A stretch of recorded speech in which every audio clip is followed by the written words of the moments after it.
Hello friends, एक बार फिर से आपका स्वागत है। और आज हम लोग जानेंगे जनन चैप्टर के अगले टॉपिक के बारे में। जनन चैप्टर हमने स्टार्टअप कर लिया था क्लास 12th की, जिसमें जनन के बारे में हमने डिटेल प्राप्त कर ली, जिसमें लैंगिक जनन, अलैंगिक जनन, सभी प्रकार के क्रियाओं की हमने चर्चा कर लिया। अब जानना है फ्रेंड्स, आज का जो टॉपिक स्पेशली जानना है हम लोग को, वो जानना है आपका पुष्पी पादपों में लैंगिक जनन। पुष्पी पादपों में लैंगिक जनन कि किस प्रकार की लैंगिक जनन की क्रिया पौधों के अंदर होगी, कि पौधे आखिर जनन करते हैं तो लैंगिक जनन की क्रिया ये पौधे कैसे करते हैं, यानी प्लांट्स जो सेक्सुअल रिप्रोडक्शन करेगा वो कैसे करेगा, इसके बारे में आज जानना है इस चैप्टर में। लैंगिक जनन की क्रिया से सभी को अवगत है कि क्या है लैंगिक जनन की क्रिया में आपका क्या है कि इसमें आपका मेल और फीमेल इंडिविजुअल रहता है, ये हम लोग पहले जान चुके हैं। अब जानना है कि खास तौर से पुष्पी पादप अर्थात कि जिसके फूल होते हैं, जो पार्ट इसका फ्लावर वाला होता है, ये फ्लावर पार्ट के थ्रू से किस प्रकार एक प्लांट अपना रिप्रोडक्शन करेगा, इसके बारे में इस चैप्टर में हम लोग जानेंगे। पहले हम लोग जानने की कोशिश करेंगे कि प्लांट्स के अंदर अगर फ्लावर्स होते हैं तो इन फ्लावर्स के कौन कौन से पार्ट होते हैं, और जनन की क्रिया में अर्थात कि लैंगिक के जनन की क्रिया में कौन कौन से पार्ट जो होते हैं वो ज्यादा हेल्पफुल होते हैं। तो अगर नॉर्मली बात करें एक पौधे की, तो एक पौधा जो होता है, इस पौधे के आपके अलग अलग पार्ट होते हैं। पौधे में भिन्न भिन्न पार्ट होते हैं। अब इन सभी पार्टों के अलग अलग काम है। अब इनमें क्या होता है कि एक पार्ट जो होता है, नीचे का पार्ट होता है, एक हिस्सा जो ग्रीन कलर का होता है। यहाँ पे आपने देखा होगा पुष्प के सबसे नीचे वाला हिस्सा जिसे हम लोग कहते हैं पुष्पाशय, ठीक है। और एक आपने देखा होगा कि उसके चारों तरफ पंखुड़ी रहती है, जो रंग बिरंगी रहती है, अलग अलग कलर की होती है, ये पंखुड़ी होती है। और बीच में आपने देखा होगा कि एक छोटा सा पार्ट होता है जो एकदम आपका एक डंठल की तरह निकला हुआ रहता है। साथ ही साथ उसके बगल में दो तीन और डंठल के समान एक संरचना आपको दिखाई पड़ती है। तो यही संरचना जो कंप्लीट होती है एक पुष्प की, एक फ्लावर की होती है। इसमें मुख्य रूप से आपका देखा जाए तो कितने पार्ट होंगे, तो मुख्य रूप से इसके 4 पार्ट होंगे। एक तो होगा आपका बाह्य दल, बिल्कुल बाहरी वाला हिस्सा, बाह्य दल। उसके बाद आपका क्या होगा, ये पंखुड़ी वाला हिस्सा जिसे हम लोग कहते हैं दल पुंज। दल पुंज एक पार्ट होगा जो आपका बिल्कुल बीच वाला हिस्सा होगा, जो आपका होगा स्त्रीकेसर वाला पार्ट, स्त्रीकेसर वाला। उसके बाद एक पार्ट होगा आपका जो ये छोटे छोटे ये लंबे लंबे जो पार्ट दिख रहे हैं, ये होगा आपका पुंकेसर का पार्ट, ये होगा आपका पुंकेसर का पार्ट। तो मुख्य रूप से अगर देखा जाए तो एक पौधे के अंदर जो संरचनाएं आपको दिखाई पड़ती है वो मुख्य रूप से कितने तरह के दिखाई पड़ती है, 4 तरह के दिखाई पड़ते हैं। इसमें सबसे पहला जो होता है बाह्य दल पुंज। उसके बाद का जो हिस्सा जो कलरफुल होता है अर्थात कि जो रंगीन होता है, कलरफुल जो पार्ट होता है, जो रंगीन होता है, उसे हम लोग कहते हैं दल पुंज या पंखुड़ी कहते हैं हम लोग। इसके अलावा आपका जो ये पार्ट होता है जो आपका लंबे लंबे डंठल के समान संरचना होती है, वो आपका पुंकेसर होता है। और बीच में एक और संरचना होती है जिसे हम लोग स्त्रीकेसर के नाम से जानते हैं। तो मुख्य रूप से एक पौधे के अंदर 4 पार्ट होते हैं। अब इन 4 पार्ट के अंदर भी सबका कुछ सब पार्ट भी होते हैं। जैसे आपका यह पुंकेसर है, तो पुंकेसर के अंदर भी आपके अलग अलग पार्ट है। जैसे पुंकेसर के ऊपर आप देखे होंगे कि छोटे छोटे अलग अलग कलर के आपके ये परागकण पाए जाते हैं, ठीक है। तो जिस हिस्से में यह परागकण पाया जाता है उसे हम लोग कहते हैं परागकोश। क्या कहते हैं इसे, परागकोश, ठीक है। और ये जो डंठल है जिनसे आपका पुंकेसर बना हुआ है, यह कहलाता है आपका पुतंतु। क्या कहलाता है, पुतंतु। अर्थात क्या, परागकोश और पुंतंतु दोनों जब एक साथ मिलेंगे तो क्या बनाएंगे? वो पुंकेसर का निर्माण करेंगे। अर्थात क्या? पौधे के अंदर जो आपका पुंतंतु है और परागकोश है जिसपे परागकण पाए जाते हैं, जिनके वजह से पौधों के अंदर लैंगिक जनन की क्रिया होती है, जो पौधे का मेल पार्ट है, मेल युग्मक है, वह आपका परागकोश पे होता है और यह पुंतंतु उसको सहारा देता है और दोनों को कंबाइन कर दिया जाए एक साथ, तो ये हमारा कहलाता है पुंकेसर। क्या कहलाता है? यह पुंकेसर कहलाता है। उसी तरफ देखेंगे स्त्रीकेसर के अंदर, तो स्त्रीकेसर के अंदर भी बहुत सारे हिस्से होते हैं। सबसे ऊपर वाला हिस्सा, इसे हम लोग कहते हैं वर्तिकाग्र। इसे क्या कहते हैं? वर्तिकाग्र। और ये जो लंबा वाला हिस्सा है, जो डंठल का हिस्सा है, इसे हम लोग कहते हैं वर्तिका। और जहां पर यह नीचे आकर, जिस पार्ट में यह आकर मिलती है, वह वाला पार्ट जो होता है वह कहलाता है आपका अंडाशय, अर्थात कि ओवेरी, अंडाशय। तो ये कितने पार्ट हो गए? 3 पार्ट, वर्तिकाग्र, वर्तिका और अंडाशय। तीनों मिलाएंगे हम लोग तो क्या बनेगा हमारा? तीनों मिलाकर हमें बनेगा स्त्रीकेसर। और पुंकेसर के अंदर कितने पार्ट? परागकोश और पुंतंतु 2 भाग। और आपका यह बाहरी रूप से जो होगा दलपुंज होगा, और नीचे जो ग्रीन कलर का पार्ट होगा ये हमारा क्या होगा? बाह्य दल होगा। अर्थात कि इस तरह से देखा जाए तो ये आपका क्या हो गया? मेल पार्ट और फीमेल पार्ट, साथ ही साथ दलपुंज और बाह्य दलपुंज जो इसको सहारा देगा। इसके अगर मेल की बात की जाए तो यह पुंकेसर जो होगा इसका मेल पार्ट है इंडिविजुअल रूप में, और आपका स्त्रीकेसर जो है इसका फीमेल पार्ट है, जिनके वजह से इनमें क्या होती है? इनमें जनन की क्रिया होती है। अर्थात कि मेल अलग और फीमेल अलग, दोनों बिल्कुल अलग अलग रूप में रहते हैं, और इसी के कारण दोनों के अंदर जनन की क्रिया होती है। आखिर ऐसा होता क्या है कि इनमें जनन की क्रिया होना जरूरी होता है, और जनन की क्रिया होती भी है तो कैसे होती है?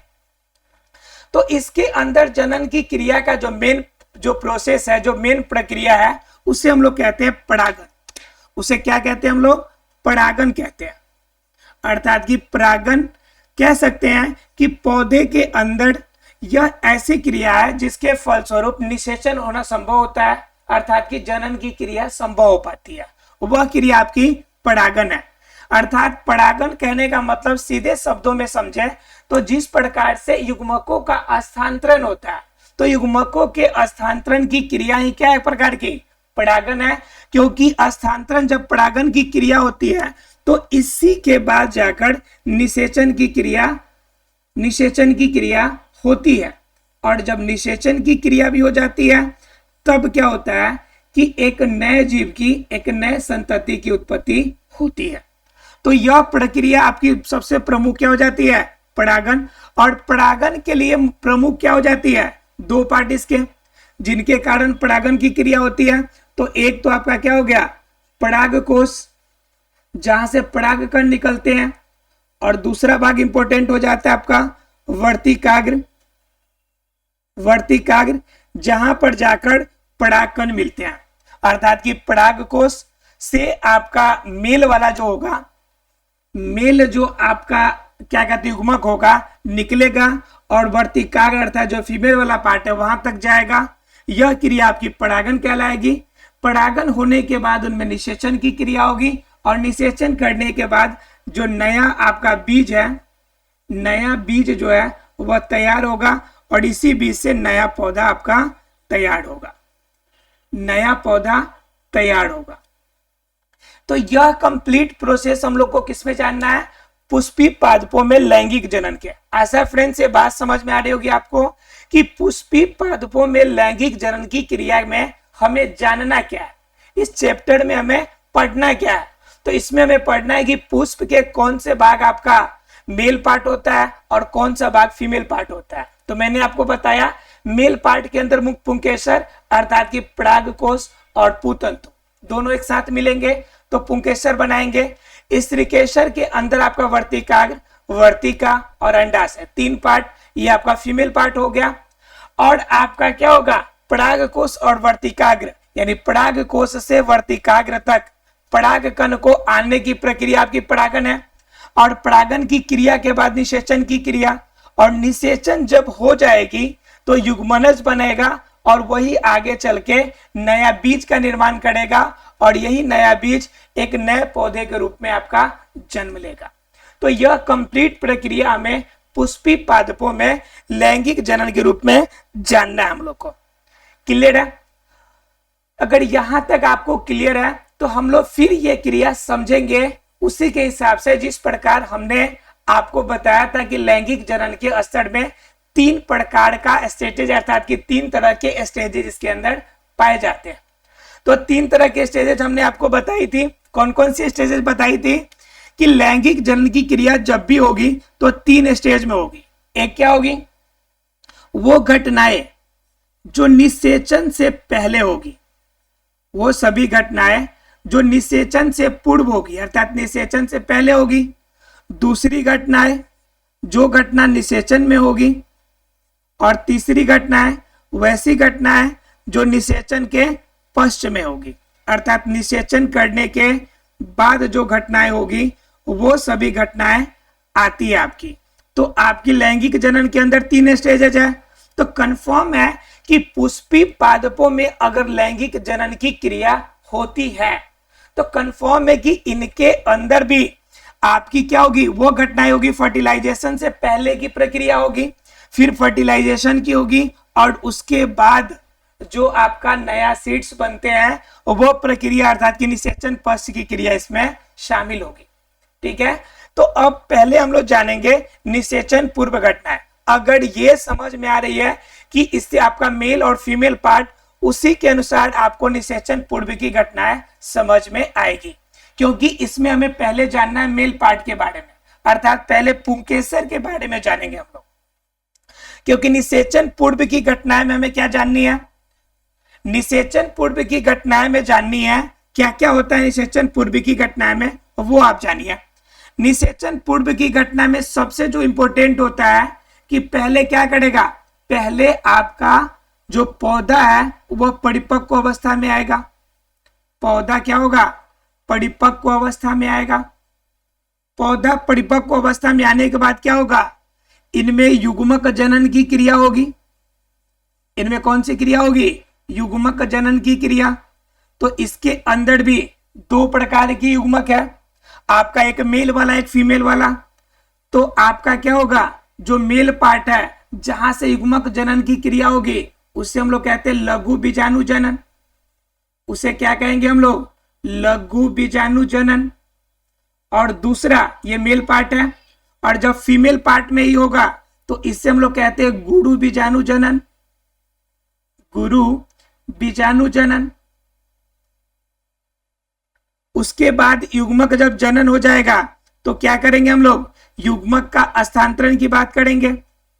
युग्मक स्थानांतरण की बात करेंगे अर्थात कि यह 3 चीज, 3 आपके लेवल युग्मक पश्च में हम लोग को जानना है। क्या? एक तो पौधे की परिपक्वता जिनमें क्या हो? युग्मक निकलने योग्य हो जाए। दूसरा हम लोग को क्या? युग्मक जनन अर्थात युग्मक का निकलना। और तीसरा युग्मक की स्थानांतरण। युग्मक का स्थानांतरण या सीधे शब्दों में कह सकते हैं कि क्रिया परागन अर्थात कि परागन की क्रिया, जिसमें अलग अलग तरह से युग्मकों को स्थानांतरित करने की क्रिया विधि के बारे में हम लोग चर्चा करेंगे। तो अब स्टार्ट करते हैं हम लोग निषेचन पूर्व घटना से पहले स्टेजेस से अर्थात कि पौधा जब परिपक्व अवस्था में आएगा। परिपक्व अवस्था में कहने का मतलब है कि जब उसमें पुष्प निकलने शुरू हो जाएंगे। जब पुष्प निकलना शुरू हो जाएगा तो वह अवस्था होगी पौधों का परिपक्व होना। अब पौधे जब परिपक्व अवस्था में आएंगे अर्थात कि पुष्प निकलना शुरू हो गया, तब हम लोग जानेंगे कि युग्मक जनन के अंदर कि आपका परागकण निकलते कैसे हैं। अब जानेंगे हम लोग कि परागकण निकलते कैसे हैं। जरा ध्यान से समझिएगा इसे, क्योंकि अगर ये पार्ट समझ में आ गया तो इसके आधार पर ही आगे आपके निषेचन की क्रिया भी समझ में आनी है आपको। तो इसलिए इंपॉर्टेंट है कि इन पार्टों को आप समझें। अब इसमें क्या जानना है हम लोग को? पहला जानना है कि हमें लघु बीजाणु जनन अर्थात कि परागकण का निकलना। पहला स्टेज जानना है हम लोग को, लघु बीजाणु जनन। ठीक है, लघु बीजाणु जनन के अंदर, इससे हम लोग बोलते हैं इंग्लिश में माइक्रोस्पोरोजेनेसिस। जिस स्टूडेंट को अगर इंग्लिश में भी अगर पता करना है तो माइंड सेटअप कर ले, माइक्रोस्पोरोजेनेसिस बोलते हैं इसे। ठीक है, अब माइक्रोस्पोरोजेनेसिस अर्थात कि लघु बीजाणु जनन के अंदर क्या होता है, पहले हम लोग बात करेंगे परागकोश की। जैसे मान लीजिए हमने बताया आपको कि पौधे के अंदर यह जो लंबा हिस्सा होता है, ठीक है, यह लंबा जो भाग होता है, यह लंबा भाग आपका क्या है, पुंकेसर का हिस्सा है। किसका हिस्सा है, पुंकेसर का हिस्सा है। पुंकेसर में सबसे ऊपर हमने बताया था कि ये वाला हिस्सा आपका क्या है, ये वाला हिस्सा आपका परागकोश है। क्या आपका परागकोश। और परागकोश को जब ध्यान से देखेंगे तो इस परागकोश के सबसे ऊपरी वाले हिस्से को अगर हम देखेंगे तो यह चतुष्फलकीय होता है। हमें ऐसा दिखेगा, 4 फलकों वाला, यानी कि 4 इसके फलक हमें दिखाई पड़ेंगे इस रूप में। यह चतुष्फलकीय आपका मुख्य रूप से होता है, अर्थात कि इसके अंदर क्या दिखाई पड़ेंगे आपको, 4 फलक आपको दिखाई पड़ेंगे। अब इसके अंदर 4 फलक दिखाई पड़ेंगे तो ये क्या होंगे कि यह चारों जो इनके अंदर होंगे वह मुख्य रूप से किस रूप में काम करेंगे, तो लघु बीजाणु के मातृ कोशिका के रूप में। किसके रूप में, मातृ कोशिका के रूप में। और लघु बीजाणु की जब मातृ कोशिका है तो आपको पता है कि मातृ कोशिका जो होगी अर्थात कि जो मुख्य कोशिका होगी हमेशा किस अवस्था में रहती है, द्विगुणित अवस्था में रहती है। किस अवस्था में रहती है, द्विगुणित अर्थात कि 2n के रूप में हमेशा रहती है। अब मातृ कोशिका है तो उनसे आपका लघु बीजाणु बनना है। अब लघु बीजाणु बनना अर्थात कि परागकण बनना है तो हमने आपको एक और बात बताई थी कि जब भी किसी भी जनन कोशिका से आपकी जनन युग्मक बनेगा तो उसके अंदर जो विभाजन की क्रिया होगी वह विभाजन की क्रिया क्या होगी, उसमें अर्धसूत्री विभाजन होती है। कौन सी विभाजन होती है, अर्धसूत्री विभाजन। और जब अर्धसूत्री विभाजन की क्रिया होती है तो उसमें मैंने एक और बात आपको बताई थी कि अर्धसूत्री विभाजन जो होगा इसमें अर्ध का मतलब क्या हो जाता है, अर्ध का मतलब आधा, और सूत्री का मतलब क्या, गुणसूत्र। यानी जिनके अंदर गुणसूत्र क्या हो जाए, आधी आधी हो जाए, अर्थात कि द्विगुणित है तो इसके अंदर जो नए परागकण बनेंगे, नए आपके जो लघु बीजाणु बनेंगे वो क्या हो जाएंगे, हैप्लॉइड हो जाएंगे, अर्थात क्या, अगुणित अवस्था में आएंगे। किस अवस्था में आएंगे, अगुणित। और एक कोशिका जब टूटेगी तो उनसे कुल कितनी कोशिकाएं बनेंगी, तो एक जब टूटेगा तो उनसे आपकी 4 नई कोशिकाएं बनेगी। कितनी कोशिकाएं नहीं बनेगी, 4 नई कोशिका बनेगी। अर्थात क्या, अगर हम परागकोश को ध्यान से देखें तो वह लघु बीजाणु जनन का फॉर्म होता है। और लघु बीजाणु जो होंगे वह सामान्य रूप से किस रूप में होंगे, चतुष्फलकीय रूप में होंगे, यानी कि 4 भागों में वो बटे होंगे। अब इन चारों भागों में आपका क्या होंगे, ये मातृ कोशिका के रूप में रहेंगे। और मातृ कोशिका जो होंगे किस अवस्था में रहेगी, द्विगुणित अवस्था में, अर्थात कि 2n के फॉर्म में। और यह जब द्विगुणित अवस्था में रहेंगे तो इनसे हमें युग्मक बनाने के लिए या फिर हम युग्मक के कंडीशन में जाने के लिए हम क्या करेंगे, इसका अर्धसूत्री विभाजन करेंगे। और अर्धसूत्री विभाजन जब होगा तो अर्धसूत्री विभाजन से क्या होंगे, आधा आधा गुणसूत्र हो जाएगा। तो यह पहले से 2n फॉर्म में है और अर्धसूत्री विभाजन होगा तो n अलग हो जाएगा और आपका इस तरह से आपके 4 बनेंगे और चारों जो लघु बीजाणु होंगे वह चारों के चारों क्या होंगे, चारों के चारों अगुणित होंगे और यही लघु बीजाणु आगे विकसित होकर किसके रूप में जाएंगे, परागकण के रूप में विकसित होंगे। किसके रूप में विकसित होंगे, परागकण के रूप में। अब एक और बात आती है कि यह जो लघु बीजाणु होंगे उस लघु बीजाणु का आपका सिंपल फॉर्म में नहीं रहेगा कि वह लघु बीजाणु के अंदर भी कुल आपके 4 पार्ट होते हैं। कितने पार्ट होते हैं, इसके अंदर भी 4 लेयर होंगे। 3 लेयर हो गया और ये आपका चौथा लेयर है। कलर चेंज कर देते हैं, आसानी से समझ में आएगा आपको। ये फर्स्ट लेयर, ये सेकेंड लेयर आपका,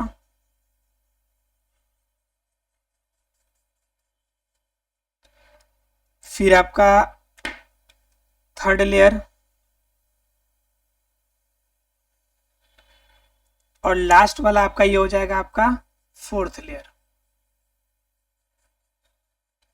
यानी कि लघु बीजाणु के अंदर अगर देखा जाए तो टोटल कितने परत हो जाएंगे, लघु बीजाणु के अंदर टोटल 4 परतें हो जाएंगे। ठीक है, यानी कि लघु बीजाणु जो धानी है, जिसके अंदर लघु बीजाणु रहेगा आपका लघु बीजाणु धानी, जिसके अंदर लघु बीजाणु पाया जाएगा, यह 4 लेयर में बंद रहेगा। सबसे बाहरी वाला आपका या इसकी बाह्य त्वचा हो जाएगी। ठीक है, उसके बाद वाला जो सेकेंड है आपका, यह मध्य त्वचा हो जाएगी।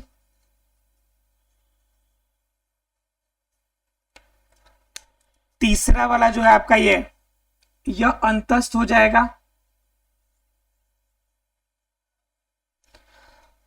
और सबसे अंदर वाला जो हिस्सा होगा वह आपका कहलाएगा टेपिटम। क्या कहलाएगा, टेपिटम आपका कहलाएगा। ठीक है, तो टोटल कितने भाग हो जाएंगे, 4 भाग।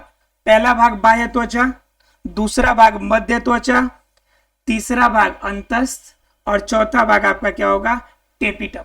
तो कुल मिला के कितने पार्ट हो गए, 4 पार्ट हो गए।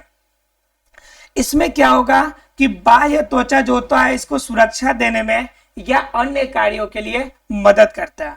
तो बाह्य त्वचा वाला हिस्सा जो है इसके सुरक्षा में रहेगा, बाहरी रूप से इसको कवर करके रखेगा। दूसरा आपका जो मध्य वाला हिस्सा है यह ज्यादा दिनों तक नहीं रहता है। यह जो मध्य वाला हिस्सा होता है यह अधिक दिनों तक विकसित नहीं रहता है, कुछ दिनों के बाद या कुछ दिनों तक इसकी मदद करता है, अधिक दिनों तक यह नहीं रहता है, कुछ दिनों बाद यह समाप्त हो जाता है।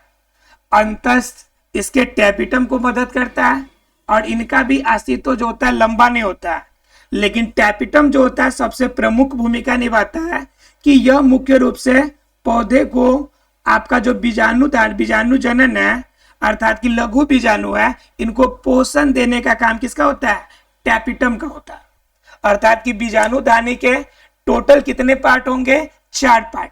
एक तो बाह्य त्वचा सबसे बाहर वाला हिस्सा, उसके बाद आपका मध्य त्वचा, उसके बाद अंतस्थ और एक टेपिटम। एक टेपिटम आपको याद रखना है जो ज्यादा इंपॉर्टेंट है क्योंकि यह पोषण देता है। एग्जाम में कभी कोई पूछ देता है कि बताइए जो परागकण है जो लघु बीजाणु से निकलते हैं तो आपको बताइए कि टेपिटम का उसमें क्या कार्य है या उसे पोषण कहाँ से मिलती है, पोषण उसे कौन देता है। तो याद रखना है कि टेपिटम जो है वही उसको क्या करता है, पोषण देने का कार्य करता है। तो इस तरह से इसके 4 भाग हो गए। बाह्य त्वचा जो सुरक्षा के देने के लिए रहेगा और टेपिटम जो होगा आपका क्या करेगा, इसे पोषण देने का काम करेगा। अर्थात क्या हमने देखा, क्या पुंकेसर के अंदर हमने चर्चा करी कि पुंकेसर के अंदर परागकण बनते कैसे। ठीक है, तो इसमें हमने देखा कि यह आपका लघु बीजाणु धानी है, उसके अंदर आपका क्या है, 4 आपका लघु बीजाणु चतुष्फलकी है आपका, यह आपका लघु बीजाणु का स्ट्रक्चर है। इसके अंदर मातृ कोशिका होती है, मातृ कोशिका द्विगुणित अवस्था में, इनके अंदर विभाजन होगा अर्धसूत्री, अर्धसूत्री विभाजन से आपके क्या बनेंगे, अगुणित परागकण बनेंगे। और आपका यह जो स्ट्रक्चर लघु बीजाणुधानी कहते हैं वह आपके 4 स्ट्रक्चर से ढका होगा। उनमें कौन कौन होंगे, बाह्य त्वचा, उसके बाद आपका मध्य, अंतस्थ और टेपिटम। बाह्य सुरक्षा के रूप में और टेपिटम किस रूप में, उसे आपका भोजन को बनाने में अर्थात पोषण देने के रूप में कार्य करते हैं। अब क्या हो गया कि इसके अंदर आपका क्या होता है कि लघु बीजाणु जो होता है परागकण कैसे बनाते हैं। अलग अलग जीव है, अलग अलग जीवों के अंदर जो परागकण होंगे, सॉरी अलग अलग पौधों के अंदर जो परागकण होंगे वह अलग अलग रूप में होंगे। और यह जो आपका लघु बीजाणु है, लघु बीजाणु जो है आपका, लघु बीजाणु ही आपका क्या होगा, यह विकसित होगा। और लघु बीजाणु जब विकसित होगा तो किसके रूप में चला जाएगा, वो परागकण के रूप में विकसित हो जाएगा। और लघु बीजाणु से यह परागकण जब बनेगा तो इसी क्रिया को हम लोग कहते हैं लघु बीजाणु जनन। क्या कहते हैं इसे, लघु बीजाणु जनन, लघु बीजाणु जनन। तो ये क्रिया क्या होगी हमारी, लघु बीजाणु जनन की क्रिया। अब बात आती है कि परागकण के बारे में। हमने देखा कि परागकण कैसे बनते हैं, अर्थात कि परागकण निकलेगा कैसे। अब हमें यह जानना है कि परागकण का तो हमने एक काम जान लिया कि पौधे को लैंगिक जनन की क्रिया के रूप में इस्तेमाल होती है।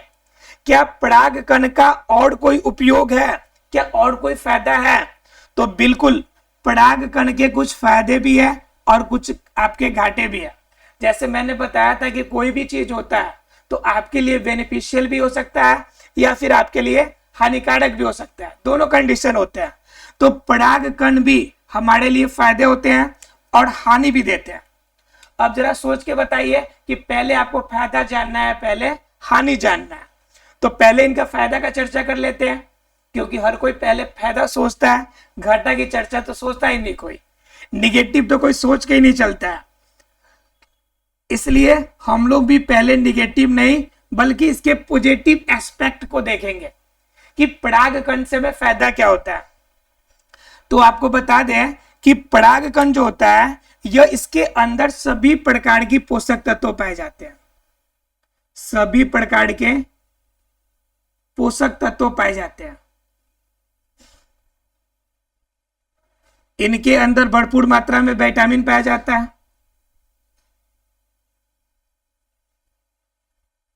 भरपूर मात्रा में विटामिन होते हैं, जिनके वजह से यह परागकण का टैबलेट के रूप में इस्तेमाल किया जाता है, अर्थात इसका टैबलेट बनता है। और इन टैबलेट का यूज लंबे समय तक भोजन को आपका कवर अप करने के लिए या एनर्जी देने के लिए इस्तेमाल किया जाता है। इन टैबलेट का उपयोग ज्यादातर वो लोग करते हैं जो धावक होते हैं, जिनको क्या होते हैं, दौड़ने में आपको एनर्जी की ज्यादा जरूरत पड़ती है। जो धावक होते हैं या एथलेटिक्स होते हैं, खासतौर से जो एथलेटिक्स में दौड़ते हैं, तेज भागते हैं, तो उस समय जो पोषक तत्वों के लिए जो टैबलेट का इस्तेमाल करते हैं वह किसका बना होता है, वह परागकण का बना होता है, क्योंकि उसके अंदर सभी प्रकार के विटामिन, सभी प्रकार के पोषक तत्व अवेलेबल होते हैं। तो समझ सकते हैं कि कितना ज्यादा पोषक तत्व रखता होगा कि एक धावक अपने रूप में यह इस्तेमाल इसे करता है। तो कंफर्म है कि अच्छा पावर रखता होगा। अगर ये अच्छा पावर रखता है तो इसका पॉजिटिव एस्पेक्ट हो गया, लेकिन क्या इसका कोई घाटा भी है, कोई निगेटिव पॉइंट भी है, अर्थात कि कोई इससे हानि भी होगी? तो बिल्कुल इससे हानि होगी। इनसे हानि क्या होती है कि यह बहुत अधिक लोगों को एलर्जी उत्पन्न करती है। क्या उत्पन्न करती है? एलर्जी उत्पन्न करती है, खास तौर से जिनको श्वसन संबंधी समस्या है, जिनको श्वसन संबंधी कोई भी बीमारी है उनके लिए यह हानिकारक हो जाती है। यह ज्यादातर जिस समय अधिक मात्रा में पुष्प खिलते हैं, जैसे मान लीजिए कि सरसों, क्या हो गया हमारा, सरसों का खेती हो गया। अब सरसों की खेती जिस समय होती है तो उस कंडीशन में बड़ी मात्रा में क्या निकलेंगे, अधिक से अधिक मात्रा में क्या निकलेंगे, आपके परागकण निकलेंगे। क्योंकि आप देखते होंगे इवन जब खेतों वगैरह में अगर आप कभी जाना होगा, आपका खेतों में जाते होंगे, तो जब किसी खेत से होकर गुजरते होंगे तो आपके बॉडी पर पीले पीले रंग का छोटे छोटे आपके पार्टिकल्स इकट्ठे हो जाते हैं, और वो जो छोटा छोटा पार्टी, या फिर आपने एक और देखा होगा जो उड़हल का पौधा है, उड़हल का फूल होता है, ठीक है, जिसे आम भाषा में उड़हल या उड़हल बहुत सारे नामों से जानते हैं, लाल रंग का होता है। उसमें भी देखेंगे कि एक लंबे से डंठल जो होते हैं, जो आपका पुष्प का हिस्सा और पुष्प के हिस्से का बीच में जो लंबा सा डंठल होता है, यह लंबा डंठल के ऊपर छोटे छोटे आपके पीले पीले क्या होते हैं, आपके परागकणित होते हैं। तो ये परागकण का जिस समय आपका समय होता है, तो उस समय श्वसन संबंधी वाले या ब्रोंकाइटिस जैसे कोई समस्या से जूझ रहे हैं, उन्हें आपका ये बड़ी मात्रा में एलर्जी उत्पन्न करते हैं। तो यह इसकी सबसे बड़ी क्या है जी, हानि हो जाती है, सबसे बड़ी समस्या हो जाती है। तो इस रूप में देखा जाए तो बेनिफिशियल भी है, और क्या होता है आपका क्या है, हानिकारक भी है। अब बात आ जाती है कि हानिकारक और फायदे की बात तो कर लिया, तब बात आती है क्या परागकण, जिस तरह से हम लोग जानते हैं कि मानव शरीर के अंदर अगर युग्मक निकला तो कुछ देर के बाद, आपका कुछ दिनों के बाद समाप्त हो जाता है। हमने आपको मासिक चक्र में समझाया था कि आपका 28 दिनों के बाद, वो 14 दिनों के बाद वो खत्म होना शुरू हो जाता है। तो क्या ऐसा सिस्टम है क्या कि परागकण के अंदर भी कोई आपका क्या है, ऐसा सिस्टम है कि परागकण एक बार निकल गया तो समाप्त हो जाएगा? तो बिल्कुल है। परागकण की कुछ ऐसी भी प्रजाति होती है जो बहुत जल्दी खत्म हो जाती है। जैसे धान के जो परागकण निकलते हैं वह 30 मिनट में ही समाप्त हो जाते हैं, अर्थात कि उसकी आयु कितनी की होती है, 30 मिनट की होती है। 30 मिनट में धान के आपके परागकण निकले हुए क्या हो जाते हैं जी, समाप्त हो जाते हैं। लेकिन कुछ ऐसे भी होते हैं जिनकी क्या होती है जी, परागकण जो होते हैं वह दीर्घ आयु तक होते हैं। इनमें मैक्सिमम क्या हो सकते हैं, आपके 6 मंथ तक हो सकते हैं। अधिकतम अगर देखे जाए तो कितने मंथ तक हो सकते हैं, 6 मंथ तक हो सकते हैं। उसके अंदर आपका जनरली क्या होंगे जी, आपको जितने आपके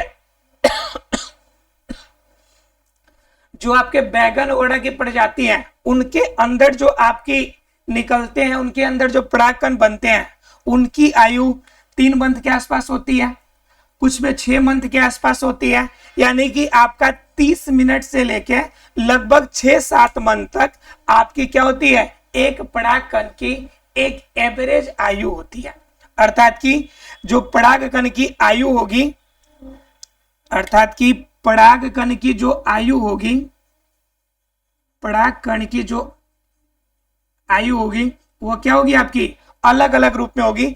30 मिनट से लेके 6 मंथ तक या उससे ज्यादा दिनों तक की हो सकती है। तो आज हम लोगों ने क्या किया कि परागकण के बारे में हमने जानने की कोशिश करी। तो परागकण के बारे में हमने क्या जाना कि पहले हमने जाना कि पुष्पी पादपों में लैंगिक जनन होता है, तो अर्थात कि लैंगिक जनन की क्रिया मेल और फीमेल जब अलग अलग हो। फिर हमने जाना कि पुष्पी पादपों में, तो पुष्पी पादपों में कब होगा, जब पौधे के अंदर फूल खिलेंगे। और फूल के अंदर जब हमने देखा कि फूल के अंदर मेल और फीमेल पार्ट को हमने देखा, तो देखा कि फूल के अंदर मुख्य रूप से 4 पार्ट, एक आपका बाह्य दल, दल पुंज, उसके बाद हमने देखा पुंकेसर और स्त्री केसर।